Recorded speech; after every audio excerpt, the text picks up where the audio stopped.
Amis bookers et amis bookeuses, bonjour et bienvenue sur cette nouvelle vidéo. Aujourd'hui, je vous parle de ma toute dernière lecture qui est le tout dernier livre de Barbara Abel, Je sais pas. La couverture est absolument magnifique. Je tenais à le préciser, cette petite fille qui dit chut, on se demande pourquoi est-ce qu'elle dit chut, qu'est-ce qu'elle ne veut pas dire. Et puis on voit donc la forêt, les arbres et tout derrière, on se pose tout plein de questions et on a envie de foncer dans notre lecture avant même de savoir de quoi il parle. Voilà, donc j'ai enfin reçu mon livre. Ça n'a pas été sans mal, mais je l'ai, je suis heureuse et je l'ai dévoré vraiment. Il est absolument magnifique. De quoi parle ce livre? Donc, c'est l'histoire de Emma, une petite fille de 5 ans qui va faire une sortie scolaire avec son institutrice et puis l'ensemble de sa classe, bien évidemment. Et au cours de cette sortie scolaire, elle va disparaître et son institutrice également. Lorsque la petite fille est retrouvée, les forces de police vont lui poser tout un tas de questions de façon à les aider dans leur enquête, à leur apporter des éléments qui vont leur permettre de retrouver son institutrice. Sauf que cette petite fille, quand on lui pose des questions, elle répond toujours je sais pas.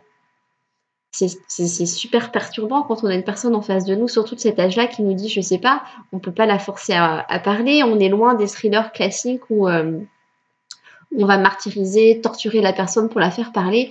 Là, sur une petite fille de 5 ans et aussi adorable que ça, elle a beau être très très pestouille, on va quand même pas la pauvre la torturer pour la faire parler. Donc, on est impuissant, on attend et puis on essaie de faire sans ces éléments.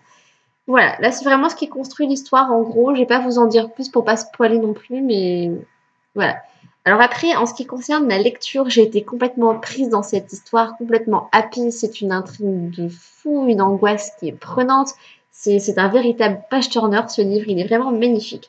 Et quand vous arrivez, alors, pendant toute votre lecture, forcément, vous vous faites plein de scénarios, vous vous dites, ah non, c'est lui, ah non, mais c'est elle. Enfin, et du coup, ah bah non, c'est pas. Et on repart sur d'autres trucs. Et puis en fait, quand arrive la révélation, le dénouement, et qu'on nous balance tout dans la tronche, parce que on nous balance tout d'un coup, je vous assure, on se prend un uppercut, un crochet du doigt en direct, on est complètement sur les fesses. Enfin, moi, en tout cas, j'ai été complètement surprise. Je me suis même vue revenir en arrière, relire en disant, mais non, c'est pas possible, je suis passée à côté de quelque chose.